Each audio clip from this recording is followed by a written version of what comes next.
আমরা গতকাল একটি রিপোর্ট দেখেছি, নির্বাচনী পর্যবেক্ষক সংস্থা নিয়ে একটি অভিযোগ উঠছে যে একটি নির্বাচনী পর্যবেক্ষক সংস্থা তারা তাদের অনেকগুলো কর্মী তারা নিয়োগ দিচ্ছে এবং সেটি আসলে যে এক ব্যক্তি নির্ভর নির্বাচনী সংস্থা, এটি যদি হয় আসলে তাহলে নির্বাচন পর্যবেক্ষণের বিষয়টি আসলে কেমন হবে এবারের নির্বাচনে, এবং অনেক আপনার কাছে কোনো শঙ্কার জায়গা দেখেন কিনা?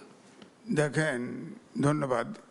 ইউরোপিয়ান ইউনিয়নের যদি বলেন প্রাতিষ্ঠানিক একটা পর্যবেক্ষক দল এসেছে, এছাড়া আমাদের স্থানীয়ভাবে যে মূলত প্রধানত যে গ্রুপটি পর্যবেক্ষক দিয়েছে তারা একটা প্রচার আছে একটি দলের, এবং তাদের অফিস নাই, ঠিকানা নাই, কিছু নাই, এরকম একটা জনশ্রুতি আছে।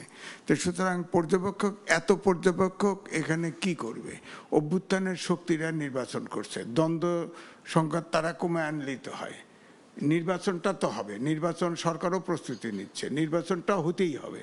তো নির্বাচনটা হবে, সেখানে অভ্যুত্থানের শক্তিরা এই যে নাম উল্লেখ না করে একে অপরের প্রতি বিষোদ্গার যে করছে, এতে তো পরিস্থিতি উত্তপ্ত হচ্ছে। এখন সরকার তো সহযোগিতা করতে হবে, সরকার তো রাজনৈতিক দল থেকে সহযোগিতা পাচ্ছে বলে মনে হচ্ছে না। খালি সরকারের সব ইলেকশন কমিশন সবাইকে ধাক্কা দিচ্ছে, এটা ওইদিকে চলে গেছে, এইদিকে হেলে পড়ছে, এইদিকে হেলে পড়ছে। কিন্তু এটা তো আমরা জানি, যেমন ডিসি এসপি এটা তো লটারির মাধ্যমে চেঞ্জ করছে, সেটাও তো রাজনৈতিক দলের দাবি ছিল। তো এখানে সরকারটাই বা করবে কি? যেমন ধরেন এই যে এখনো আপনার প্রধান উপদেষ্টার বাসা ঘেরাও হচ্ছে, ওখানে 144 ধারা আছে, কি করবে পুলিশ? কি করবে পুলিশ? তো 144 ধারা আইন রক্ষা করবে না। মব সন্ত্রাস কি কন্টিনিউ করবে নাকি? এটার পক্ষে যুক্তি আছে, বিপক্ষে যুক্তি আছে। ধরেন আমি ইশতেহার সম্পর্কে একটু বলে দেই। দেখেন, আমরা বিশ্বাস করি এই স্বপ্নগুলিতেই তৈরি হবে স্বপ্নের বাংলাদেশ। স্বপ্ন ধরা, ধরনীর বুকে স্বপ্নের ঠিকানা। আমি তো মনে করি যে ধরেন আগে জামাত বলতো সৎ লোকের শাসন চাই, কোরআনের আইন চাই। সেখানে তাদের যে মূল এটা সততা, ঐক্য, ইনসাফ, এটা তো ঠিকই আছে, ঠিকই আছে।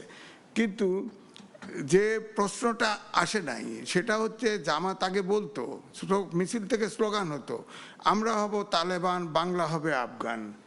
এই আফগানে আপনি দেখেন, এই আমাদের বাংলাদেশের সব পত্রিকায় ছাপা হয়েছে, বড় বড় পত্রিকায় ছাপা হয়েছে, আফগানিস্তানে নূতন ক্রিমিনাল প্রসিডিউর কোড চালু হয়েছে।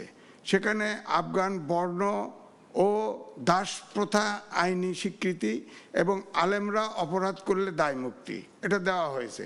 অর্থাৎ আলেমদেরকে পরামর্শ দেওয়া হবে, তারপরে উচ্চবিত্ত যারা আছে তাদের নির্দেশ দেওয়া হবে, এবং অতি সাধারণ লোক তাদেরকে আপনার সাধারণ মানুষকে শাস্তি দেওয়া হবে, এবং অতি সাধারণ লোককে কৃতদাস নিযুক্ত করা হবে। নারীরা 5%-এর বেশি পঞ্চম শ্রেণীর উপরে পড়তে পারবে না।